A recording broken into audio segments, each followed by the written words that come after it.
बिस्मिल्लाहिर्रहमानिर्रहीम। अस्सलाम वालेकुम एवरीवन। मैं हूं एडवोकेट अकील अहमद और आप देख रहे हैं पाक टैक्स लॉयर। आज का जो हमारा टॉपिक है, इस टॉपिक पर मेरी पहले भी बहुत सारी वीडियोस मौजूद हैं। हाउ टू बिकम फाइलर इन पाकिस्तान इन 2024।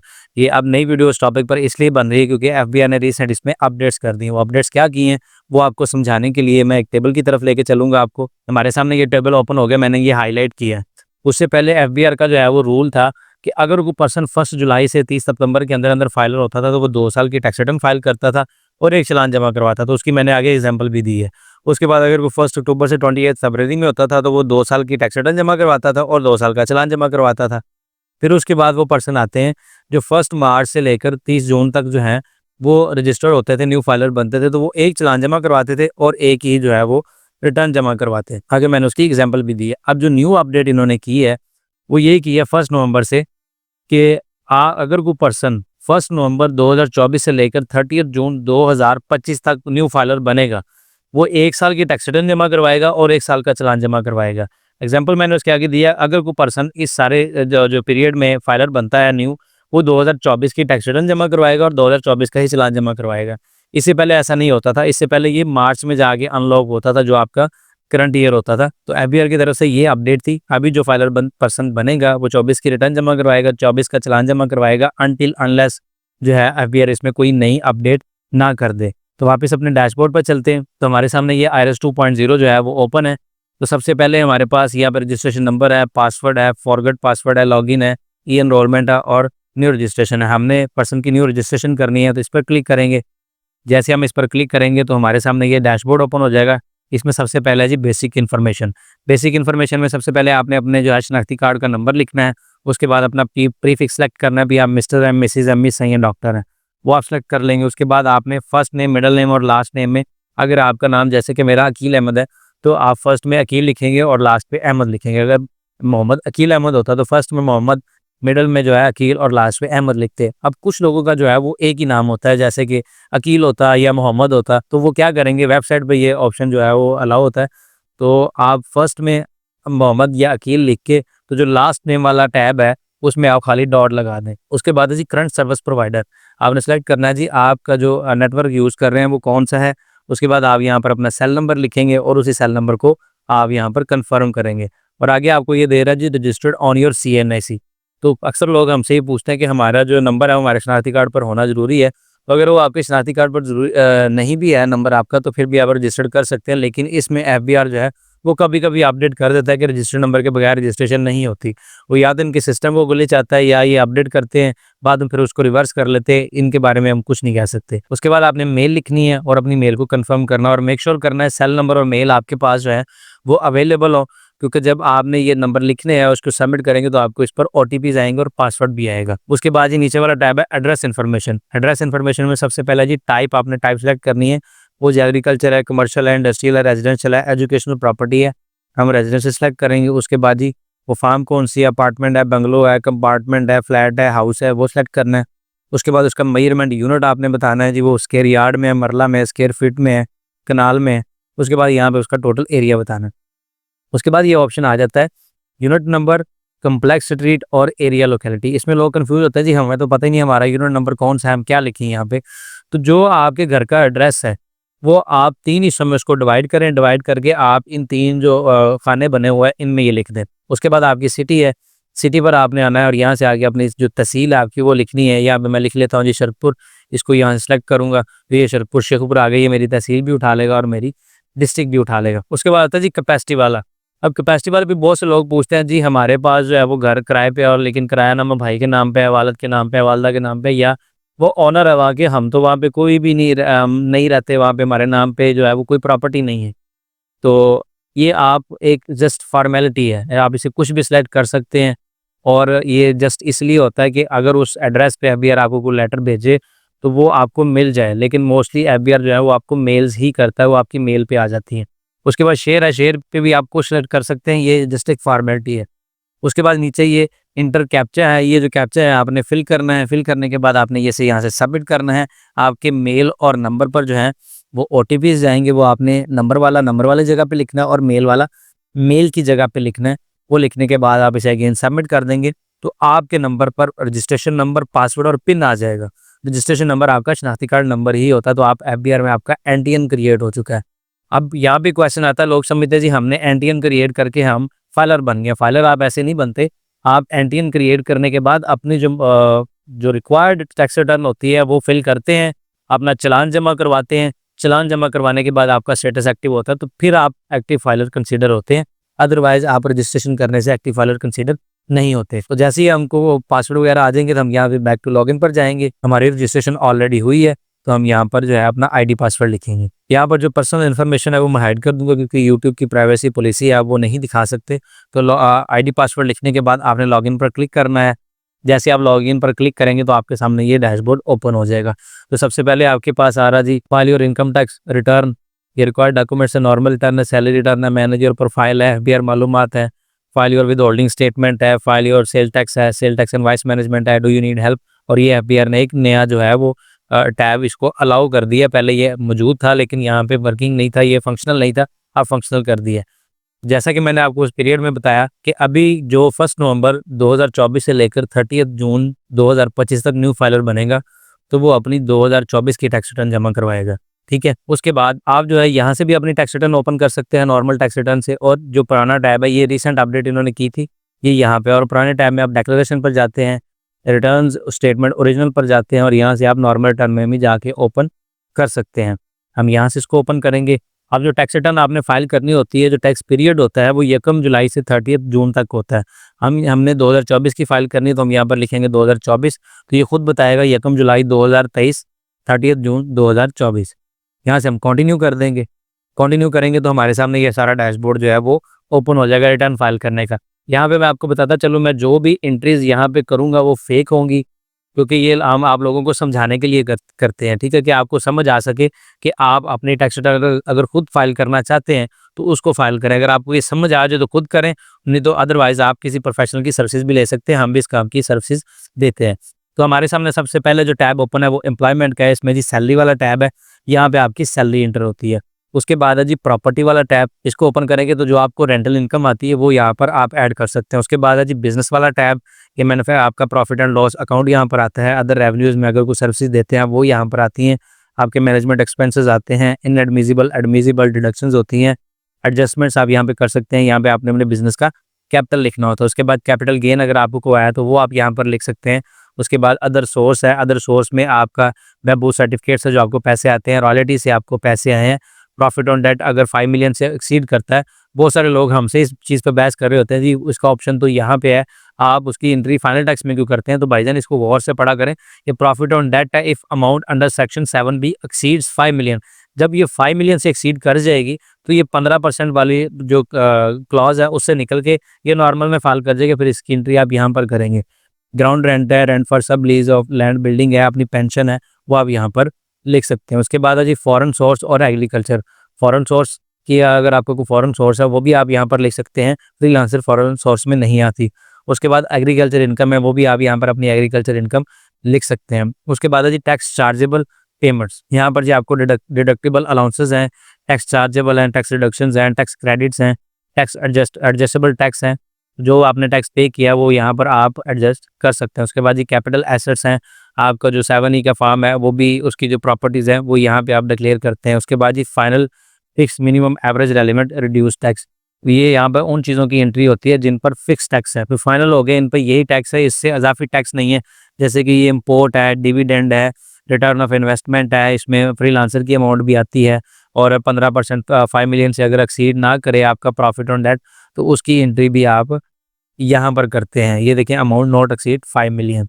उसके अलावा अगर आपकी कोई प्रॉपर्टी है, प्रॉपर्टी से इनकम आपको आई है तो वो भी आप यहाँ पर लिखेंगे। इस हवाले से जो फाइनल टैक्स में एंट्रीज होती हैं इसके लिए मेरी एक अलग से वीडियो जो है वो इंशाल्लाह बहुत जल्द अपलोड हो जाएगी। आप उसमें देख सकते हैं कि फाइनल टैक्स में कौन कौन सी इनकम फाइल करती हैं और कहाँ एंट्री करती हैं। उसके बाद ये कंप्यूटेशंस में आप देख सकते हैं कि मैंने कौन सी जो इनकम है अपनी वो किस सोर्स में डाली और यहाँ पे किस तरह आ रही है। जैसे कि ये फॉरेन इनकम, एग्रीकल्चर, ये सारी आपकी इनकम यहाँ पर आएगी जो भी आप ऐड करेंगे। उसके बाद जो टैक्स पे किया वो भी आएगा, और अगर आपका कोई टैक्स बनता हुआ तो यहाँ पे आएगा एडमिटेड टैक्स में। अगर आपका रिफंडेबल बनता हुआ तो यहाँ आएगा, अगर आपका एडजस्ट हो गया हुआ तो आपका विदहोल्डिंग इनकम टैक्स में आ जाएगा। उसके बाद ये वेल्थ स्टेटमेंट है, यहाँ पे आप पर्सनल एक्सपेंसेस ऐड कर सकते हैं, पर्सनल एसेट्स लाइबिलिटी जो आपके नाम पे सारी चीज़ें हैं वो यहाँ पर लिख सकते हैं। इसको मैं आगे चल के डिटेल्स में आपको समझाऊंगा। रिकॉन्सिलिएशन ऑफ नेट एसेट्स आपकी फॉरेन रेमिटेंस आती है वो आप यहाँ पर ऐड कर सकते हैं। अब जैसा कि मैंने पहले बताया आपको, मैं आपको एक सिंपल सी रिटर्न करके बताऊंगा और डाटा भी उसमें ओरिजिनल नहीं होगा, लेकिन आपको ओरिजिनल की तरह करके बताऊंगा कि आपने सारी चीज़ें कैसे मैनेज करनी है। तो मैं एक सिंपल सा सिनेरियो आपके सामने रखूंगा।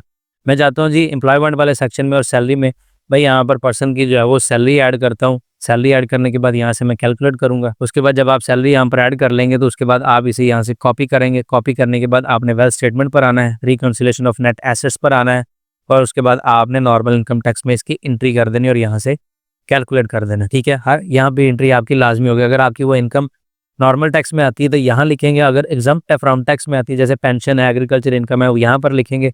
अगर वो फाइनल टैक्स वाली अमाउंट है तो वो यहाँ पर लिखेंगे। उसके बाद वापस हम अपने एम्प्लॉयमेंट वाले सेक्शन में चलते हैं। तो उसके बाद हमने जाना जी टैक्स चार्जेबल में और उससे नीचे हमने आना जी कंप्यूटेशंस में। कंप्यूटेशंस में आएंगे तो ये आपका टैक्स बन रहा है जी 13,085 रुपये। अगर आपने ये टैक्स अपना पे नहीं किया हुआ, मोस्टली जो सैलरी पर्सन है उनको टैक्स काट के सैलरी मिलती है, तो ये साल प्रीपेयर PSID होगा, आपने इसको पर क्लिक करना है और आपने PSID क्रिएट करके पेमेंट कर देनी है। पेमेंट करने के 1-2 घंटे बाद आपने यहाँ पर जाना है पेमेंट्स वाले सेक्शन में। यहाँ पर आपकी पेमेंट्स आ जाएगी, आपने क्लेम करना है और वापस आके आप यहाँ पे ये जो पेमेंट यहाँ पे आ रही है ये इधर आ जाएगी। ठीक है, फिर आपकी रिटर्न सबमिट होगी। अब ये सैलरी पर्सन है, उन्होंने टैक्स पे किया हुआ है तो हम यहाँ पर इनका टैक्स जो है वो एडजस्ट कर देंगे। यहाँ से हम इसे कैलकुलेट कर देंगे। कैलकुलेट करने के बाद हम वापस कंप्यूटेशंस में आएंगे तो ये देखें आपका जो टैक्स पे कर दिया वो यहाँ पे आ गया और रिफंडेबल इतना आपका वापस FBR की तरफ चला गया। अब आपका जो है वो सेक्शन ऊपर वाला कंप्लीट हो गया इनकम का। अब आता जी वेल्थ स्टेटमेंट वाला 116 का सेक्शन। उसमें सबसे पहले है जी पर्सनल एक्सपेंसेस। पर्सनल एक्सपेंसेस में आप लिख सकते हैं जैसे कि अगर आपको रेंट पे करते हैं वो यहाँ पर लिख सकते हैं। रेट्स, टैक्स, चार्ज, सेस आपने को टैक्स पे किया तो वो भी यहाँ पर लिख सकते हैं, आपका एक्सपेंस है वो। अगर आपके पास कोई व्हीकल है उसकी मेंटेनेंस करते हैं तो वो भी यहाँ पर लिख सकते हैं। आप ट्रैवलिंग करते हैं, पेट्रोल वगैरह उस गाड़ी में डलवाते हैं या वैसे आपने कोई वैन लगवाई है जॉब पे जाने के लिए, उसके भी आप अखराजात यहाँ पे लिख सकते हैं। इलेक्ट्रिसिटी बिल यहाँ पर लिख सकते हैं, water, gas, telephone, insurance policy अगर आपको कोई दे रहे हैं वो लिख सकते हैं। Medical, educational, club, function, gathering, आपको डोनेशन, ज़कात वगैरह दे रहे हैं वो यहाँ पर लिख सकते हैं। और अदर पर्सनल हाउसहोल्ड एक्सपेंसेस वो यहाँ पर लिखेंगे। और ये नीचे वाला टैब है कि अगर उन अखराजात में अगर आपके किसी फैमिली मेम्बर ने कंट्रीब्यूट किया तो वो भी यहाँ पर लिख सकते हैं। हम सबसे पहले लिखते हैं जी यहाँ पर व्हीकल मेंटेनेंस लिख देते हैं जी। और ख़र्चे आपने लिखने हैं, हमेशा उनकी सेस बनती है, वो खर्चे कभी भी राउंड फिगर्स में नहीं होते और ये लोगों को याद भी नहीं रहते। तो कुछ लोगों ने की होती है जो जब कॉन्शियस होते हैं वो अपना 1-1 रुपया लिख के रखते हैं, लेकिन कोई भी इतना जो डीप नहीं जाता। तो आप इसे एस्टिमेटेड भी लिख सकते हैं। FBR इस बारे में थोड़ा सा आपको लचक देता है। उसके बाद आपका पेट्रोल वगैरह आपका लगा तो वो यहाँ पर लिखेंगे। इलेक्ट्रिसिटी बिल है आपका वो ही आप यहाँ पर लिखेंगे। उसके बाद वाटर कनेक्शन अगर आपका है तो लिख सकते हैं, नहीं है तो नहीं लिखेंगे। गैस अगर आप सिलेंडर वगैरह भी यूज़ करते हैं तो आप वो भी यहाँ पर लिख सकते हैं। उसके बाद टेलीफोन अगर आपने इंटरनेट लगवाया हुआ है तो वो भी आप यहाँ पर लिख सकते हैं। एसेट इंश्योरेंस, मेडिकल अगर आपने कोई मेडिकल ट्रीटमेंट करवाया, आप पढ़ रहे हैं या आपके बच्चे पढ़ रहे हैं वो भी आप यहाँ पर लिख सकते हैं। अगर आपने कोई क्लब ज्वाइन किया या जिम वगैरह ज्वाइन किया या किसी क्लब की मेंबरशिप ली है वो भी आप यहाँ पर लिख सकते हैं। फंक्शंस, गैदरिंग आपने को ज्वाइन की है वो लिख सकते हैं। आपने कोई ज़कात दी है, डोनेशन की है रजिस्टर्ड अदारे को, वो भी लिख सकते हैं। और यहाँ पे जो आपके डेली के रूटीन रोज़मर्रा के अखराजात होते हैं वो भी आप यहाँ पर लिख सकते हैं। अखराजात लिखने के बाद आपने वापस जो है पर्सनल एसेट्स एंड लायबिलिटीज़ पर आना है। तो सबसे पहले आपके पास ये एग्रीकल्चर प्रॉपर्टी है। अगर आपको कोई एग्रीकल्चर प्रॉपर्टी है आपके पास, या तो आपको विरासत में मिली है या आपने परचेज़ किया, तो उसकी एंट्री आप यहाँ पर करेंगे। प्लस पर क्लिक करेंगे, यहाँ पे आप एड्रेस लिखेंगे उसका कि किस एड्रेस पे वो प्रॉपर्टी है, उसके कंटेंट्स लिखेंगे जी एग्रीकल्चर है, वो लैंड है। उसके बाद जो उसका एरिया लिखेंगे कितना है और उसके बाद उसकी सिटी लिखेंगे और यहाँ से सबमिट कर देंगे। अब अगर आपको वो इनहेरिटेंस में मिली होगी तो उसकी वैल्यू 0 होगी, गिफ्ट में मिली होगी तो वैल्यू 0 होगी। अगर आपने खरीदी होगी तो जब खरीदी होगी आपने वो वैल्यू लिखनी है, मार्केट वैल्यू नहीं आपने लिखनी। उसके बाद है जी अगर आपके नाम पर कोई घर है, प्लॉट है, तो वो यहाँ पर आप लिख सकते हैं। मैं आपको एग्जांपल देने के लिए यहाँ पर लिख देता हूँ। आप यहाँ पर रेजिडेंशियल लिख सकते हैं, अगर कमर्शियल है तो कमर्शियल भी लिख सकते हैं। या आपने लिखने के बाद इसे सबमिट करना है। अगर आपको ये गिफ्ट आया होता तो आप यहाँ पे ब्रैकेट लगा के लिखते जी गिफ्ट या इनहेरिटेंस, आपने ये परचेज़ किया है तो यहाँ पे आप लिख सकते हैं। यहाँ से इसे कैलकुलेट करेंगे। कैलकुलेट करने के बाद ये बिजनेस कैपिटल है, आपका बिजनेस नहीं है तो आप इसे नहीं लिख सकते। उसके बाद अगर आपके पास कोई नॉन बिजनेस इक्विपमेंट्स हैं वो भी लिख सकते हैं। आपके पास कोई एनिमल है, पेट्स रखे हैं या जानवर खुद रखे हैं अपने इस्तेमाल के लिए, तो वो भी लिख सकते हैं। उसके बाद है जी ये investment, non business security, bond, certificate, debenture वाला सेक्शन है। इसमें आप बहुत सी एंट्री कर सकते हैं। यहाँ पे अगर कोई बॉन्ड लिया है आपने वो भी यहाँ पर लिखेंगे, स्टॉक लिया है वो भी लिखेंगे, शेयर्स लिए हैं वो भी लिखेंगे, आपने कोई डिपॉजिट करवाया है, कुछ सर्टिफिकेट लिए हैं, अपना बैंक अकाउंट है, वो सारा आप यहाँ पर ऐड करेंगे। इसको यहाँ से आप प्लस पर क्लिक करेंगे और यहाँ पे अपना बैंक अकाउंट नंबर लिखेंगे। उसके बाद आप यहाँ पर लिखेंगे जी अकाउंट, उसके बाद टाइप लिखेंगे कौन सी है, करंट है, सेविंग है, वो लिखेंगे। उसके बाद बैंक का नाम लिखेंगे। वो लिखने के बाद आप इसे यहाँ पे सबमिट करेंगे और यहाँ पर आपने वो वैल्यू लिखनी है जो 30 जून को आपका क्लोजिंग बैलेंस होगा। जैसे कि आप 24 की रिटर्न फाइल कर रहे हैं, उसका पीरियड स्टार्ट होता है 1 जुलाई 2023 से 30 जून 2024 तक। तो जो आपका बैलेंस 30 जून 2024 को था वो आप यहाँ पर लिख देंगे, ठीक है जी, और उसे आप यहाँ से कैलकुलेट कर देंगे। उसके बाद जी अगर आपने किसी को लोन दिया तो उसकी एंट्री यहाँ पर कर सकते हैं। आपके पास कोई गाड़ी है या बाइक है, वो आप यहाँ पर लिख सकते हैं। जैसे कि ये मैं सारा आपको बता रहा हूँ कि मैं आपको फर्जी करके बता रहा हूँ, आपने अपना एक्यूरेट डाटा लिखना है, ठीक है। उसके बाद आपने यहाँ पर लिखना जी ये प्राइवेट है, कमर्शियल है। उसके बाद आपने लिखना जी कौन सी है, आप यहाँ पर लिख देंगे जी ये होंडा है। होंडा का कौन सा जी, ये 125 है और हॉर्स पावर 124 सीसी है, ठीक है। इसे यहाँ से सबमिट कर देंगे और इसकी भी जो परचेज वैल्यू है वो आपने यहाँ पर लिखनी है। हर वैल्यू लिखने के बाद आपने कैलकुलेट करना, तो सिस्टम आपकी एंट्री उठाएगा। अगर आप नहीं भी करेंगे तो ये जो न्यू प्रोफाइल है इसमें ऑप्शन है, अगर आप अगला टैब ओपन करेंगे वो खुद ब खुद जो है वो कैलकुलेट कर देगा। इसके बाद है जी प्रीसियस पोजेशन, यहाँ पे आप अपना गोल्ड वगैरह अगर उस कोई और प्रीसियस चीज़ आपके पास है तो वो लिख सकते हैं। मोस्टली मर्द हजरात यहाँ पे क्या करते हैं कि जो वो लिख देते हैं गोल्ड सिंस मैरिज। अब जो गोल्ड होता है वो तो उनकी वाइफ को मिला होता है शादी पे, वो तो क्लेम ही नहीं कर सकते, लेकिन मोस्टली प्रैक्टिस चल रही है, लोग यहाँ पर लिख सकते हैं। अगर तो आपने परचेज किया हुआ है तो आप लिख सकते हैं, या आपको गिफ्ट मिला है तो फिर लिख सकते हैं। अगर आपकी वाइफ को मिला है फिर आप नहीं लिख सकते। उसके बाद है जी हाउस होल्ड इफेक्ट, अगर आपने घर में कुछ चीज़ें लेके रखी हुई हैं, घर का फर्नीचर वगैरह या एलसीडी वगैरह जो भी चीज़ें घर की होती हैं वो भी आप लिख सकते हैं। पर्सनल आइटम्स में आपका मोबाइल फ़ोन, आपका लैपटॉप जो है वो भी यहाँ पर आप लिख सकते हैं। उसके बाद है जी कैश नॉन बिजनेस, अगर आपके पास कैश इन हैंड पड़ा हुआ है तो वो भी आप यहाँ पर लिख सकते हैं। वो आपने पैसे रखे होते हैं, मोस्टली लोगों के घर पैसे रखे होते हैं, किसी भी इमरजेंसी में काम आ जाते हैं। आप इसे यहाँ से कैलकुलेट कर देंगे। कैलकुलेट करने के बाद ये एनी अदर एसेट है, कोई और एसेट है जिसकी यहाँ पे डिस्क्रिप्शन नहीं है वो भी लिख सकते हैं। एसेट्स इन अदर्स नेम वो भी आप यहाँ पर लिख सकते हैं। एसेट हल्ड आउटसाइड पाकिस्तान वो भी लिख सकते हैं। उसके बाद कैपिटल और voting rights in foreign company तो वो भी आप यहाँ पर लिख सकते हैं। उसके बाद ये ऑप्शन है, अगर आपने किसी से लोन लिया हुआ, किसी बैंक से, भाई से, किसी से भी लोन लिया है तो वो यहाँ पर आप लिख सकते हैं। तो ये वाला टैब जो हमारा पर्सनल एसेट लायबिलिटीज़ वाला कंप्लीट हो गया। वो चलते हैं जी रिकॉन्सिलेशन ऑफ नेट एसेट्स पर।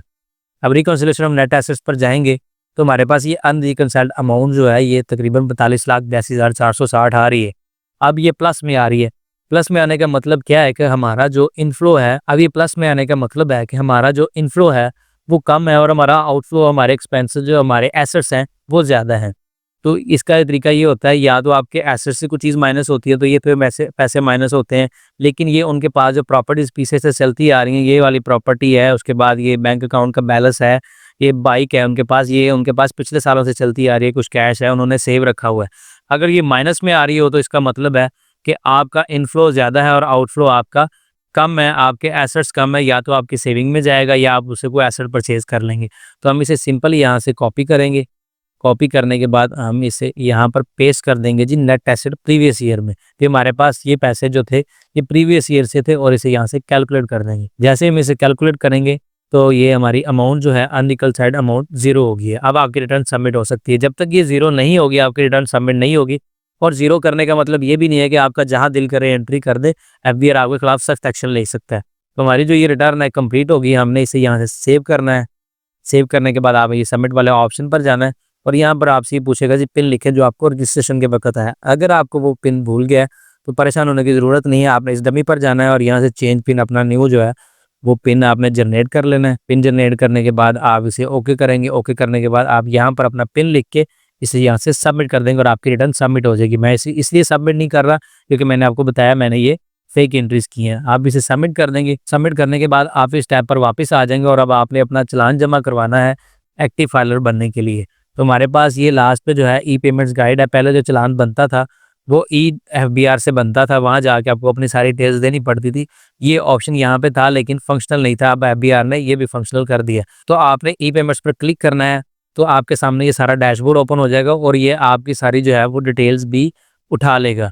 आपका CNSE नंबर, आपका नाम, आपका जीमेल अकाउंट, आपका NTN नंबर, सिटी जो है वो भी आपसे ही पूछेगा। आप सेलेक्ट कर लें कि आपने सिटी अपनी कौन सी सिलेक्ट करनी है, आप यहाँ से सिलेक्ट कर सकते हैं। ये आपसे बता रहा होगा जी, सेल टैक्स है, फेडरल एक्साइज है, इनकम टैक्स है, विद होल्डिंग है, टैक्स ऑन इमूवेबल प्रॉपर्टी है, सीवीटी है, fade on purchase of property है, पीओएस पेमेंट है। आपने जी इनकम टैक्स पर जाना है और आपसे ये 4 ऑप्शन फिर देगा आपको। आपने सबसे नीचे वाले पे आना जी, मिसलेनियस वाले पे। मिसलेनियस वाले पे आप क्लिक करेंगे तो आपने इस टैब पर आना है, इनकम टैक्स वाले पर। इन टैक्स पेमेंट सेक्शन पर आप क्लिक करेंगे तो ये आपके सामने पूछेगा जी, मिसलेनियस पेमेंट करनी है, payment of tax closure of audit करनी है, सरचार्ज ऑफ एटीएल करनी है। हमने सरचार्ज ऑफ एटीएल करनी है। उसके बाद आपसे ये टैक्स ईयर पूछेगा, हम यहाँ पर 24 लिखेंगे। उसके बाद ये अमाउंट पूछेगा, उसकी जो गवर्नमेंट फीस है वो 1000 रुपये है। ये हमने यहाँ पर लिख दी। इसको लिखने के बाद आपने ऊपर वापस जाना और यहाँ से सबमिट करना। आपसे ये पूछेगा जी, are you sure you want to generate PSID. हम करेंगे जी यस। जैसे हम इस पर क्लिक करेंगे तो हमारा जो है ये पीएसआईडी क्रिएट हो गया। हम यहाँ से इसे प्रिंट कर लेंगे तो ये हमारे डाउनलोड में चला जाएगा और फिर जैज़ कैश ईजी पैसा से जाकर हम ये पीएसआईडी नंबर लिखेंगे तो सिस्टम खुद ब खुद 1000 रुपये उठा के हमारा जो है वो चालान जमा करवा देगा और तकरीबन 2 से 3 घंटे के अंदर अंदर जो है हमारा स्टेटस एक्टिव हो जाएगा। हम इसे यहाँ से क्लोज कर देंगे। क्लोज करने के बाद वापस इस टैब पर आ जाएंगे। अब जो चालान आपका ईएफपीआर से भी क्रिएट हो रहा है उसके लिए भी मेरी अलग से वीडियो मौजूद है, आप वो भी देख सकते हैं। मैं डिस्क्रिप्शन में उसका लिंक दे दूंगा। तो आज की हमारी वीडियो यहाँ पे कंप्लीट होगी। उम्मीद आपको पसंद आएगी और आप इसे सीखेंगे भी। और अगर आपको इसमें किसी चीज़ की समझ नहीं लगी तो नीचे जो व्हाट्सएप नंबर चल रहा है आप उस पर रब्ता करके हमसे रहनुमा भी ले सकते हैं और हम इस काम की सर्विसेज भी देते हैं। तो मिलते हैं आइंदा किसी ऐसी नई वीडियो में किसी नए टॉपिक के साथ। तब तक के लिए अपना बहुत सारा ख्याल रखें। अल्लाह हाफिज़।